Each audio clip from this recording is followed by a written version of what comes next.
So good morning, ladies. This morning we're all about networking and the power of our personal stories and the role they play in how we communicate who we are to others. And we're just going to be kicking off with the amazing Miriam Vincent, who has the most stunning story. And when you connect that with her art, it's almost like as though the world explodes.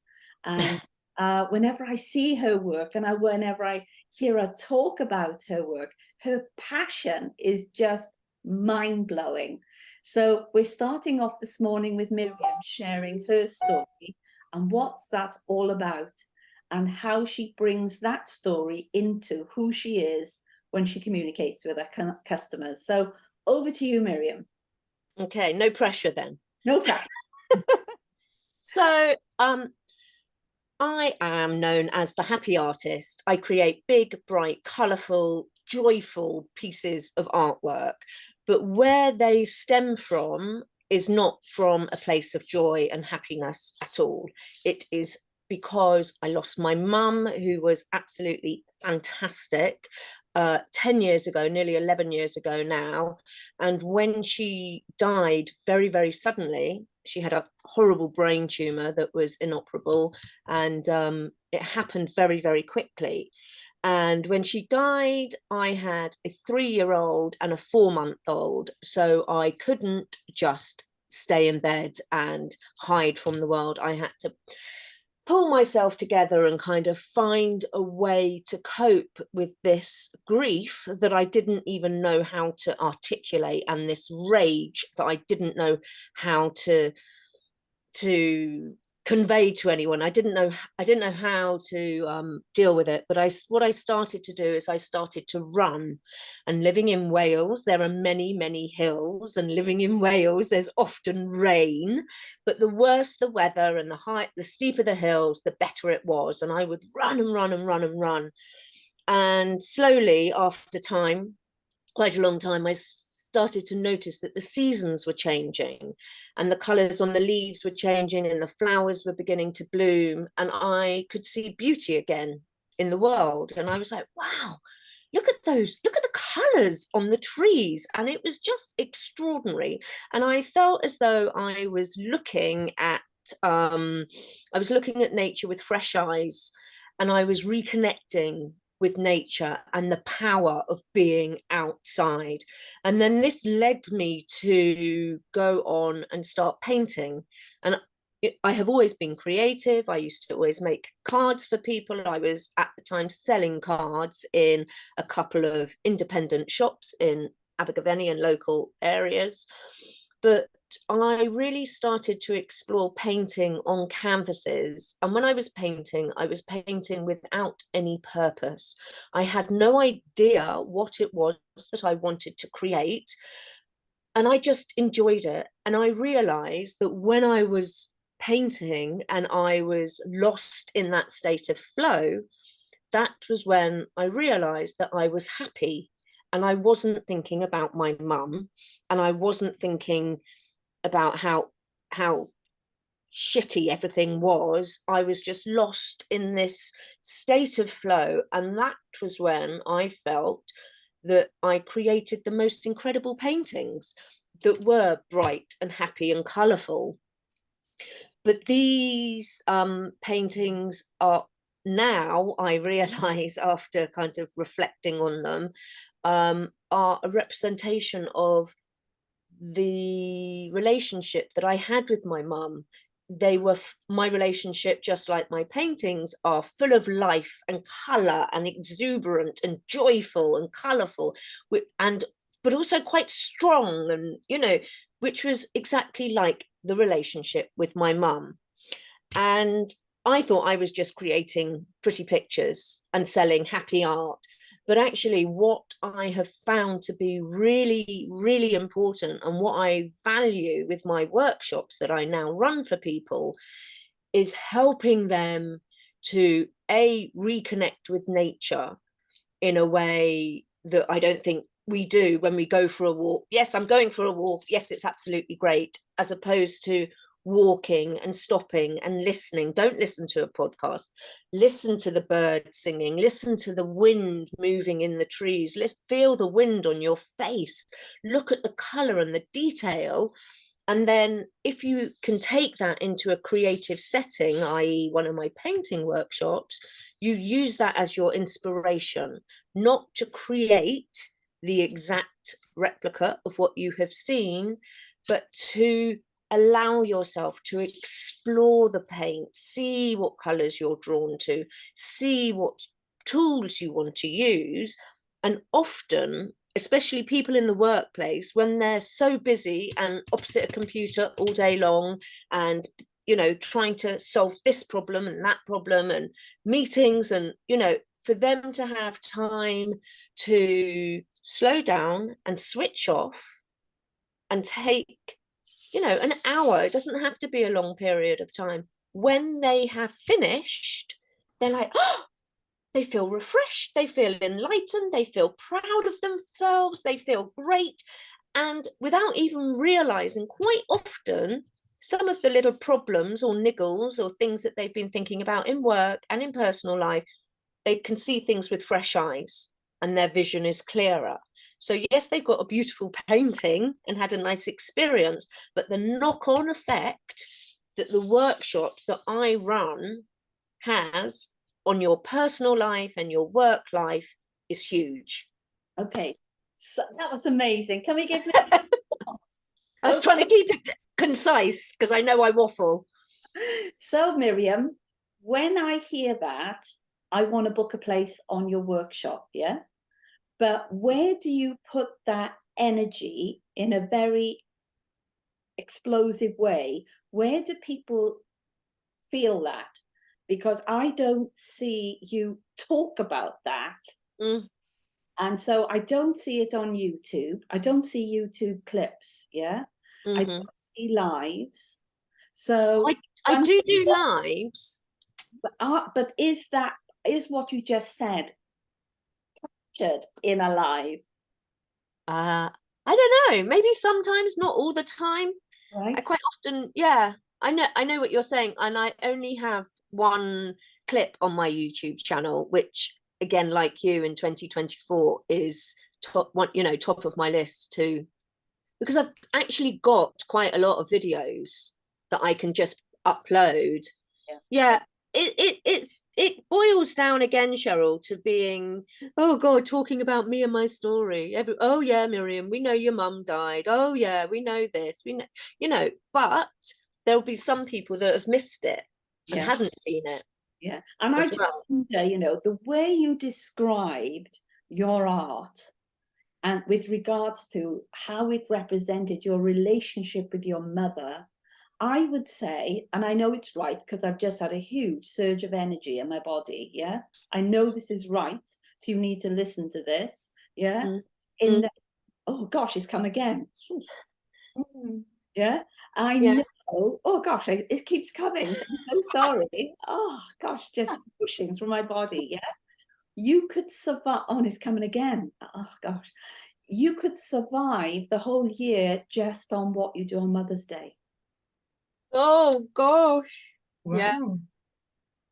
And I know it's right because my body is like, there's like waves running through my body. Yeah. So if you focus just on Mother's Day, and it's almost like chocolates for Christmas, yeah? Yes. I think if we could get your story shaped up and focused on that Mother's Day connection, yeah? Mother's Day cards, yeah? Mother's Day workshops, Mother's Day vouchers, yeah? Mother's Day pictures, all these things that signify that the power in the relationship between you and your mother, and not only in this country, globally, yeah? Because Candice is a light to post, so you could get your work. You could actually do a Mother's Day exhibition. Yeah. Yeah, Prosecco, a Prosecco afternoon tea exhibition somewhere amazing. So if you just did a business plan, yeah, just for Mother's Day. Yeah. Yeah, because that's Yeah. the day, isn't it? Yeah. Mother's. Yeah. And I know that's true, Miriam, because I must have had about 10. It's almost like if I was menopausal, I'm too old for the menopause. If I was You're menopausal, not. You're not. No, truly. whooshing and Yeah. whooshing. It's almost like Spirit was saying, this is, yeah, take notice, take notice. You're just going to say something, take notice, take note. So Mother's Day, Miriam. Yeah. I've written it down, Mother's Day. Yeah. So how could you connect with that? How could you make that real? Mother's Day becoming your signature, because it's all about mother love, isn't it? Yeah. Yeah. Yes. Yeah. Yeah, I know. Yes, absolutely. And I couldn't have done it earlier. It's taken me 10 years to be able to talk about it because it was too painful. But now I can see how privileged and how lucky I was to have that relationship with my mum. And so I can talk about it joyfully. Yeah. But can you see what I mean? It's a Yeah. completely different space that you're in, sharing your story, your experience, why it is that you do what you do. So it might have taken you 10 years. Look at the joy you have yet to bring over the years to come with so many people. Yeah. Yeah. So we're going to move on, Miriam, but what a great place to start this morning. Thank you. I know you're going to be shuddering in your shoes following something like what Miriam's done. So if we were to find a story now linked to your story, linked to why it's so important for somebody to have their last will and testament, what is your story? I was trying hard to think of one. I don't really know. I was like, oh heck, how am I going to follow on from Miriam? I don't think I've really got a story. I haven't really thought about it. So how did you get into doing it? And when you're with people, what gives you that spike, where you think, oh, I've really enjoyed helping this person? And how does that align somehow to who you are? Yeah, I mean, the reason I got into it was because in the large corporate firms, I didn't have enough time with the actual client. And I missed that because I went from a firm where I spent quite a lot of time with clients because I was constantly in court and, had that time to build relationships with them. But then when I just concentrated on private client work, that was kind of taken from me. I think the firm that I worked for, their attitude was, I'm only earning them money when I'm sat in front of that client. I don't then take their calls. I don't then do their letters.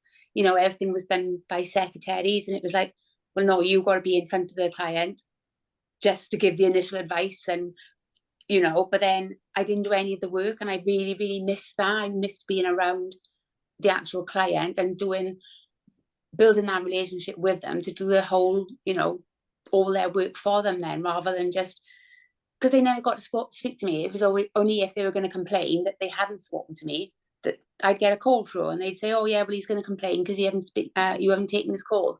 Well, I'm not allowed to take his calls.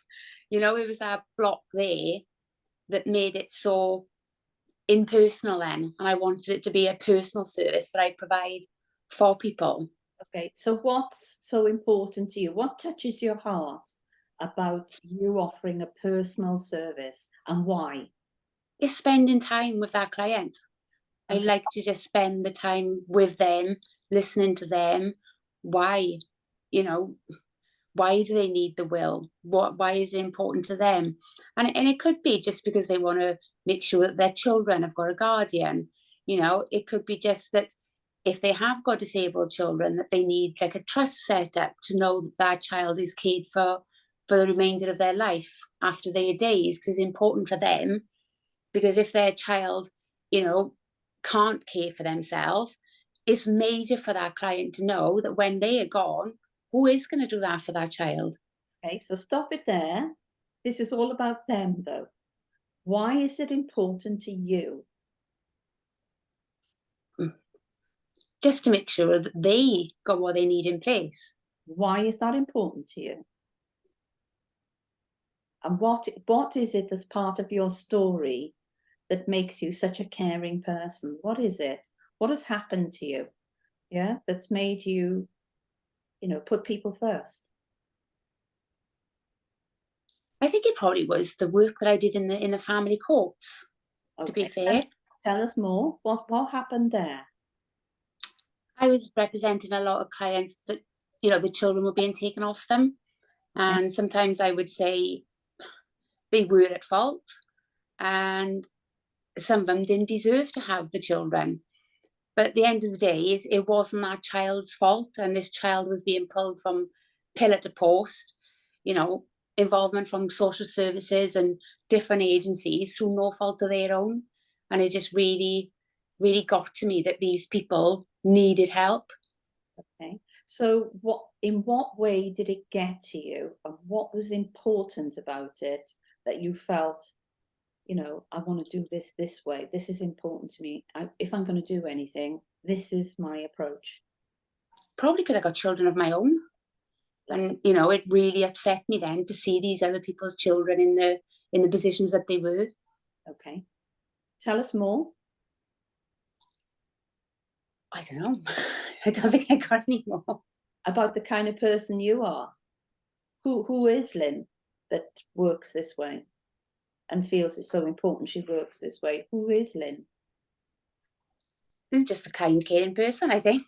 I don't like seeing anybody struggle, and I like everybody to have what they need in place, so that if something did go wrong, they're protected, that their family is protected, their children are taken care of. And I just want everybody to have that, I don't know, that security then, I suppose. Okay. And what makes Lynn this caring person? What's shaped her to be a caring person? From a child, I'm talking now, from quite young. What were you like quite young? Why did you, realise? Probably because of my mum. Yeah, my mum and dad, we had a lovely home. We went on family holidays, and just the way I was treated, I suppose. My mum, like I say, did everything for me, the same as I try to do now for my children. And yeah, it's just the way she's brought us up, I think, to want to help people. And okay, tell us more. What was that like? What was that like for little Lynn growing up in that wonderful, warm, caring space? it was lovely. It was great. And I think that's why then I wanted to help these families that didn't have that in place for their children. I did go into their homes, and my previous boss used to say that I'd go above and beyond, because I would go to their homes. If social services says, this and this was wrong, I would go into the home and I would be honest, and I would say, well, look, I can see what they're saying. You need to sort this out. You need to do that. Whereas other solicitors, they didn't. They would just get a letter after court and say, oh, well, the social services said this. And, they never actually went and looked at the problem themselves, So what difference did you make then, that when you looked at this problem, what did you unpick? Why were you the one that would go in there and unpick it and make a difference for them? I think just because I wanted to. The others just did their job because they was getting paid for it. They didn't really care what the issue was. Whereas I wanted to know the issue, see if I could help them solve that issue, because I wanted them to keep their children. I wanted the children to stay with their parents, because I know if I was ever taken as a child, well, I don't know how I would have managed. So can you see what I mean, Lynn? This is your story, yeah? Yeah. You are a caring person. You've been brought up with the importance of doing this, yeah? Where you would go above and beyond, yeah? Oh, yeah, definitely. Story needs to be told, yeah? Yeah. And so if that is your approach, yeah, and we know it is, and where it comes from, that needs to be in some way journaled out. Who is Lynn? Why is this so important? What has my experience taught me? Why did I go above and beyond in those circumstances? Yeah. Because your LinkedIn profile and your LinkedIn posts are not saying this. No. You are very distant, yeah? So I think that's back to the same issue, though, that I've got. I don't do my posts. Yeah. And But like you've said from the beginning, I need to be doing them, but I don't. yeah. So can you see where the alignment needs to happen? Yeah. So just like Miriam's got this amazing story that needs to be told. Yeah. And Yeah. she started that process, but it's the same for yourself, really. You have an amazing story of just how important people are to you. And when other people will just, you know, act like a machine or put people through a sausage making factory to handle somebody's estate, you're not that person. No. And the reason, you know, you go above and beyond, why it is you go above and beyond, why it's so important, why you will dig deep with people, because they're important, because you've had, you know, that safety net around you, that caring about you, and you want other people to have the same. Now, to me, then, yes, you have the USP. That's your USP. Yeah, you're not a sausage making factory for wills. You have this USP that you care. Yeah. Yeah. So again, you know, this story needs to be told, doesn't it? Because we're selling to people, we're not selling to machines. Yeah. Yeah.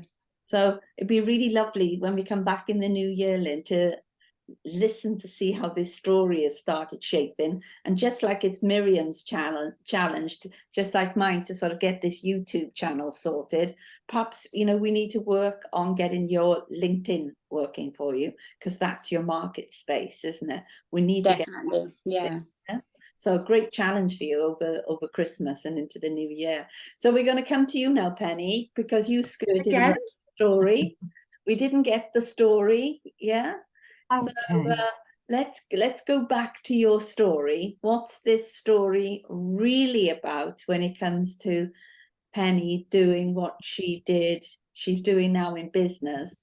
And when you go back to your childhood and your family values and your, you know, perhaps it is around health, perhaps it is about, you know, emotional freedom or whatever it's about, because we haven't heard the Penny story. So let's hear the Penny story. Okay. Well, I was blessed to have a deeply spiritual father. And from a very early age, he taught me so many things. And one of the incredible things he taught me was self-hypnosis. And all through my life, it's just been there. It's been a crutch. It's been a help. It's made me do amazing things. And so then that was always in the background.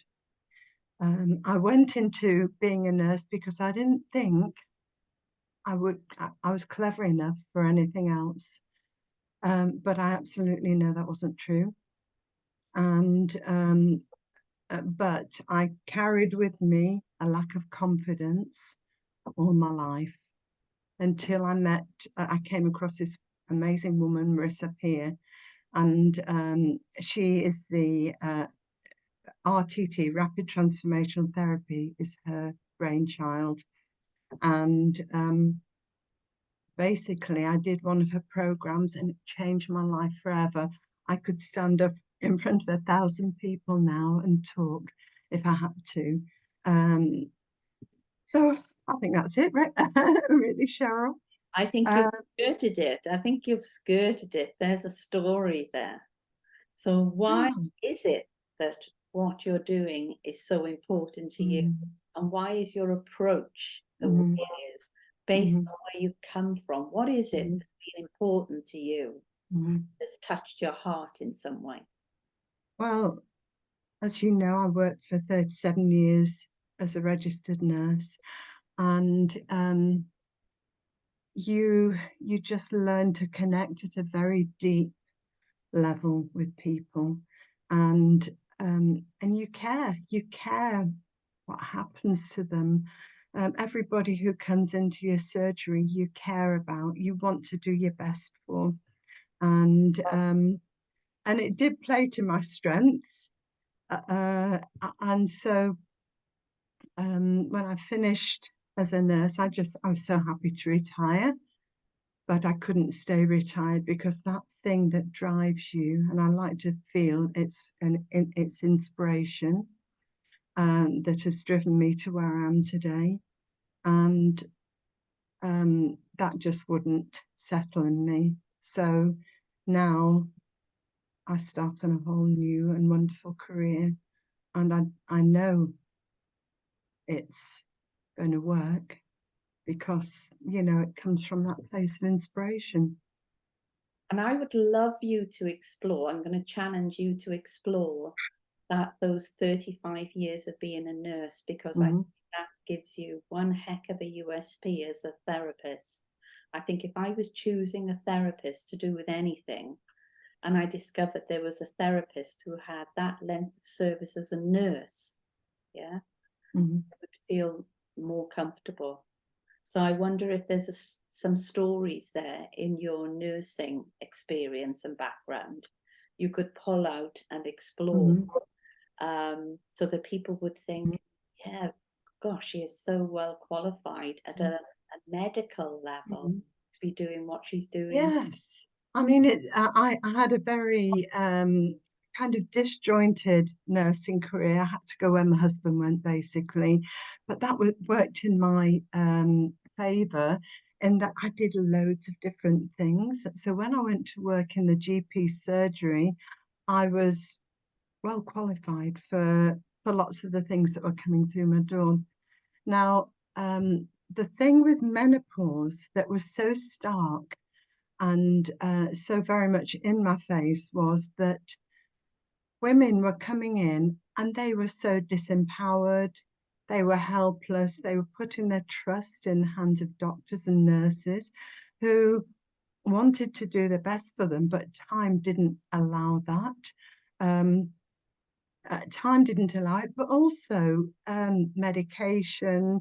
It was a very, very limited field, and I'm sure that many of those ladies that I saw back then are probably not with us anymore, for whatever reason, because menopause is deeply layered, and some of the layers are so deep with depression, anxiety, suicidal thoughts, you know, hugely profound things. And then on higher levels, you know, night sweats and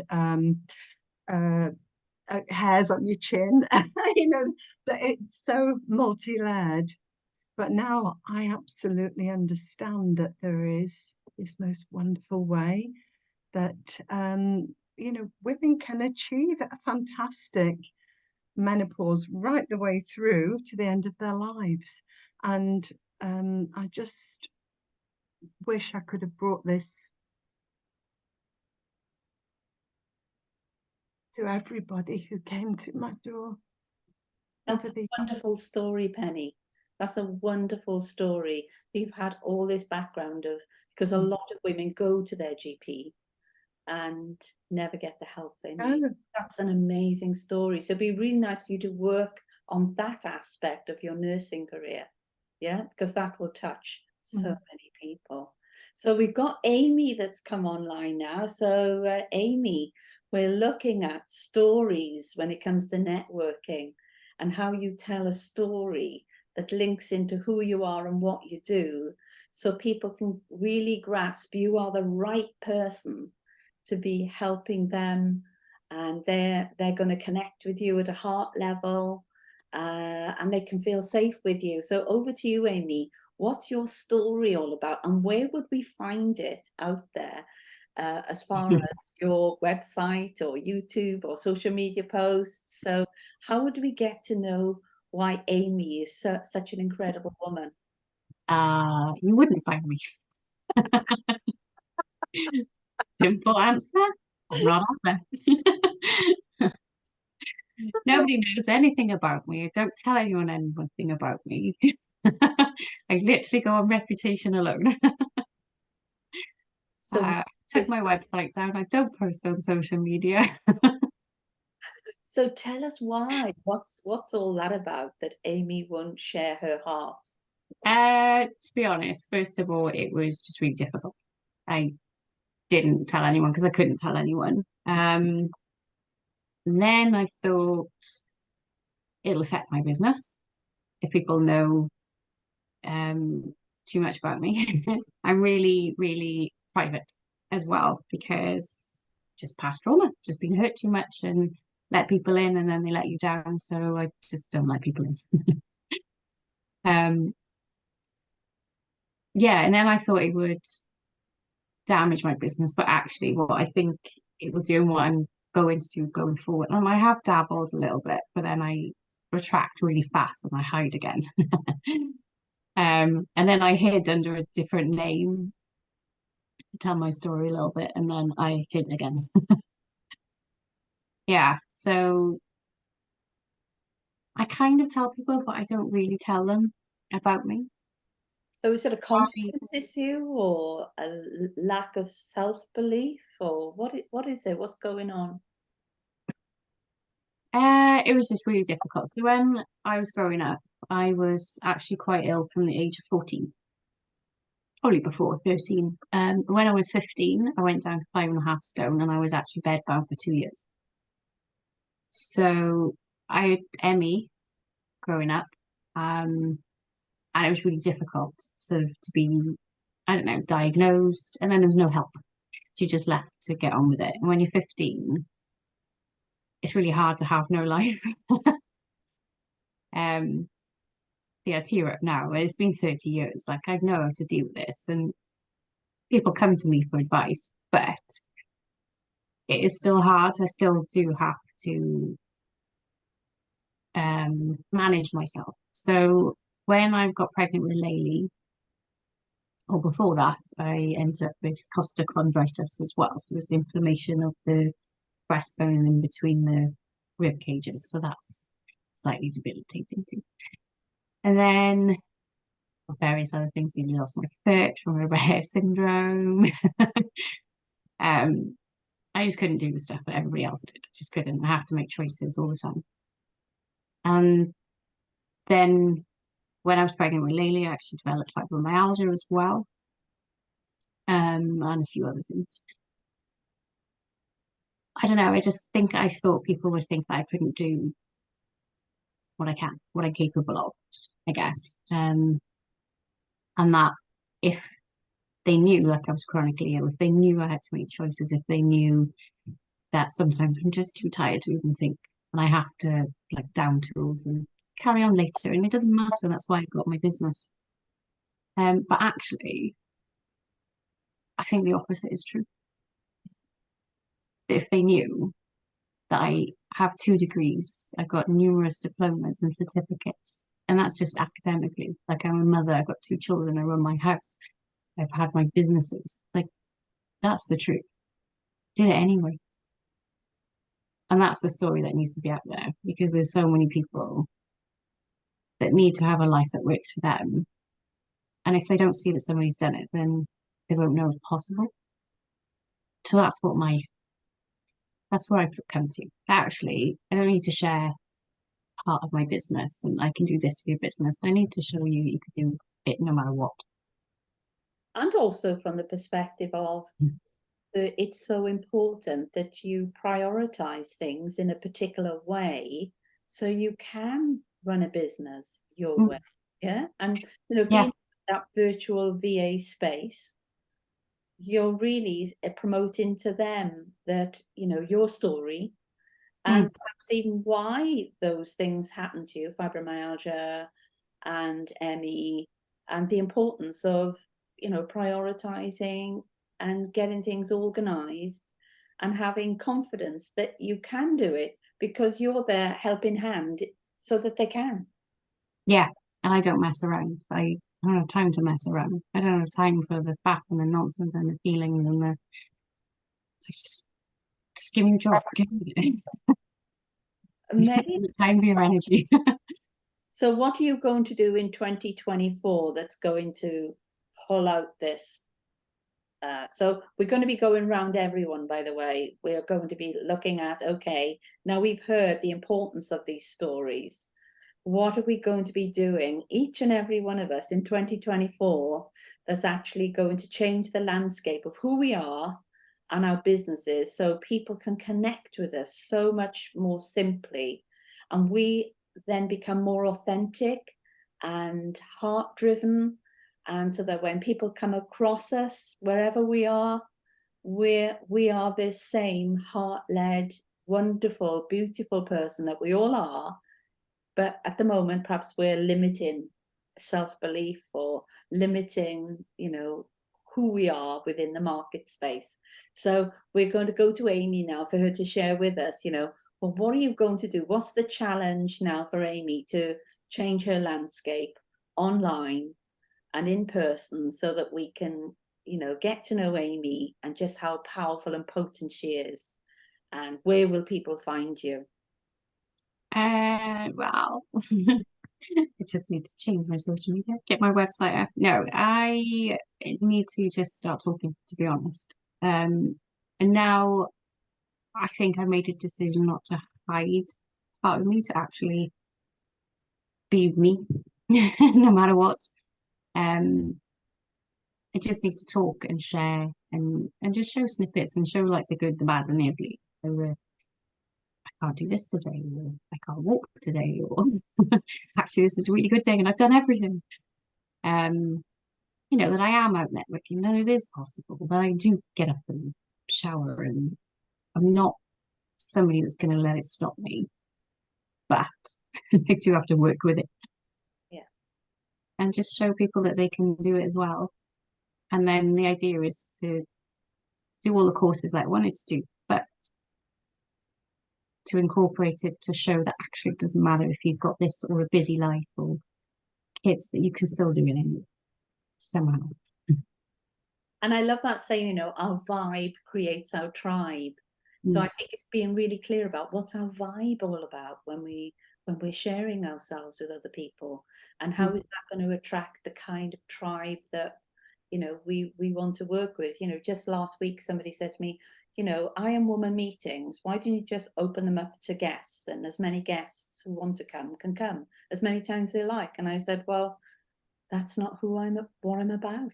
I work really intensively with people, and to me it's about people coming and growing and staying in touch. And I said, you don't come to I Am Woman to date me, you come to I Am Woman to marry me, and we work together and we all grow. Yeah. And I'm not an events organizer. I don't want to organize events. I just want to help people and help people grow. So I think it's just being really clear about who we are and the kind of tribe we want to have around us as well. So we're going to come to you then, Miriam. What's your challenge then in 2024? What are you going to be doing? How is this story, this amazing, vibrant story of Miriam, going to explode out there and create world domination? Well, I think what I need to do is I need to break down my story into different chapters, as it were, and then marry that with the work that I do, so that there can be the correlation, or the so they can see how it can marry and be hand in hand, as it were, instead of this is just my story. Yeah. Does that make sense? Yeah, I get that, because again, a lot of people don't understand within my story. I worked with Buddhist monks for 3 years. Yeah. People don't know that part of the story. And for me, it was really fascinating, because I was interested in Buddhism and this staying present. And because I'm such an active, driven person as well, once I knew that in Buddhism, if you don't get your shit sorted first time round, you're going to come back as a snake or a bird or something else. I thought, I'm not coming back as a bird or a snake or whatever, I want this shit sorted. I'm not coming back to rework any of this stuff. Yeah. And so when people understand, it's almost like, well, that's just a nugget of within who I am and what it is that I do. But I think it's the same for you, Miriam. It's really taking apart this story and then working out almost like, what are the chapters in this story, and how does that relate to a certain part of who you are and what you do and what's important for you and what you can bring to others because of that. Yeah. And the services that I can do to help that. Yeah. Fab. And where will we see it? I want to know, where will I see it? Well, I am quite visual, my words have gone this morning, sorry. I am present on Instagram and Facebook. Okay. So you can see me there. I need to work on LinkedIn and my website and YouTube. Because again, if you want to get into corporates, I know, need to be on LinkedIn. because I know. you need to connect to are those people on LinkedIn who are buying in training. Yeah. Yeah. Yes. And people who are interested in creativity and innovation, they're more likely to be on LinkedIn. So, Yeah. yeah. I know. So let's explore that in 2024. Fantastic. Over to you, Lynn.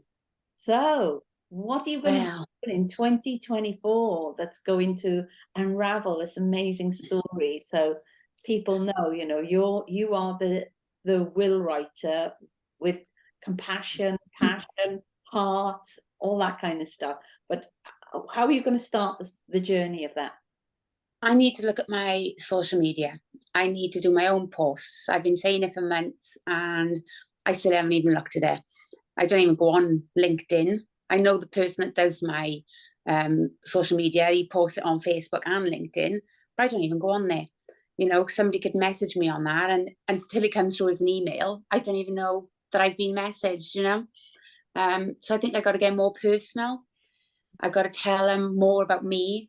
Because again, but I don't do it in my personal life either. You know, you'll never see a picture of me on Facebook, like with my children saying, you know, I've been out today, or we've done this today, because I've just never done it. So I think I need to look at, should I be doing a little bit of personal things on Facebook? But definitely looking to do my, you know, business ones for LinkedIn and Facebook.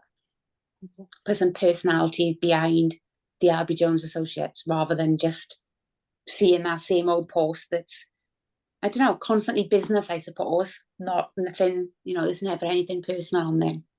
If my mother was listening today, she'd be saying, Lynn, you've been a really naughty girl. You're putting out these posts and you don't talk to people even when they come back on the book. You're a naughty girl. No, I know. I'm lethal. So let's change that for 2024. So Definitely. So coming to you then, Penny, how will we hear this story, this new, you know, very much like Miriam in a way, break this story or experiential story down into chapters, because there's going to be different audiences and different people interested in different things in what you do. But I think that what you scratched on the surface of, you know, you having this experience of working in GP surgeries, seeing women come in with, you know, their dilemmas that present as blah, blah, blah, blah, blah, and knowing that women are going to be leaving those GP surgeries without really the help they need. You know, that touched my heart, yeah. So over to you, Penny. Well, what will you do in 2024, and where will we see it? How will it, you know, be out there? Well, it's been a really steep learning curve, and the marketing side of things is even steeper for me. At the moment, I'm just formulating my website. I'm about to sharpen up my Facebook profile. But you know, like you, Cheryl, I'm huge at putting out vibes to the right people. And you know, my right ideal person is a lady from 40 to end of life in the corporate world, because something like 14 million days are lost each year to poor souls. I'm so sorry, I'm going to have to just go onto the door. But yeah, so many people losing days because of menopause. Please forgive me. It's okay. We'll catch up again, Penny. Thank you. Thank you. So thank you everyone for this joining us this morning. What have been the key pieces you've learned this morning? What is it that you've learned? And how are you going to put this into action? Lynn, a quickie off you. What have you learned this morning, and what have you got to put into action? Well, to be fair, after listening to Amy and Miriam, the importance of being open and honest and telling your story, rather than just being the business.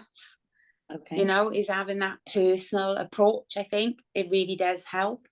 So yeah, I'm going to be looking to doing more talking about me when I'm out at events and telling people about my family and what I've been up to on the weekends. And it was really interesting when we did the top 100 awards. The lady was there from the Institute of Leadership and Management, and she said, oh, the other lady who's comparing the show is really amazing. She said, but I know you know everyone's story in the audience. There's over 100 women in this room. And she said, I bet you know everyone's story. And so I think that's what's unique about me as well. And but again, I don't share these stories. So 2024, I need to capture everyone's stories, encourage people to tell their stories, and then capture them and share them, because that's a great thing that I Am Woman can help other people with, you know, helping people to share their stories. So over to you, Miriam. What are you going to be doing? What have you learned? What are you going to be doing straight away?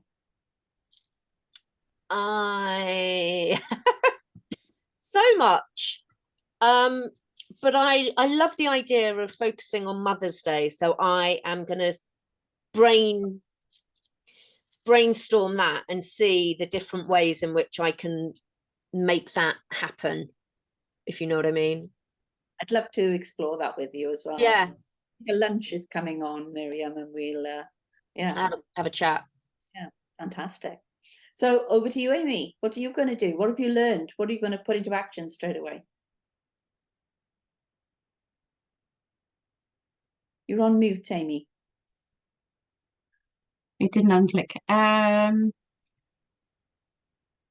be honest, just to share something, whether it's just off the cuff, not planned, not marketed, just to share something about my life every day. I think just starting there, so that I just get into the habit of doing it, because otherwise I won't do anything. Yeah, to just keep connecting and networking. I'm pretty good at that, which is why I don't need all the rest of the stuff yet, but one day you will. I feel very muchly fed by you all this morning. It's been such a wonderful energy amongst everyone, and such an honesty and transparency about where we're at and how we're all growing. So I can't wait to see those posts. Can't wait to see those posts, Amy. Yes. So I'll start with tomorrow. Be looking out for it and be clicking on, see what you've done. What are you going to do straight away? What have you learned? What are you going to do straight away? So Penny, can you hear us? I'm so sorry. Yeah, what I'm going to do straight away, while I'm working on my website, but also I know I need to sort out my LinkedIn profile. It's and target it really at the audience that I'm kind of aiming at. Fantastic. And thank you for joining us this morning. It'd be lovely to catch up Zoom with you, where we can talk more RTT in more depth and see who we can connect you with as well. So it's been lovely you jumping on with us. So those people would love to connect with Penny. Penny, can you put your perhaps an email address in your in the chat box, so people can with you? So thank you for joining us. And you know, we have a live event tomorrow, so everyone's got the opportunity to think about the event itself and what they're going to share. So, you know, working out, you know, what's really important to me, and what am I going to share in the room tomorrow when I share who I am and why I do what I do. So really looking forward to seeing you there, and looking forward to seeing you online next Monday. And hopefully we'll have a bigger audience, because people will be just coming out to play on a Monday as opposed to a Monday and a Tuesday. So have a great week, everyone. Thank you, Cheryl. So thank you everyone, and yeah, look forward to seeing you all soon. And yeah, cheerio everyone, have a great week. Okay, bye now. Thank you. Bye-bye.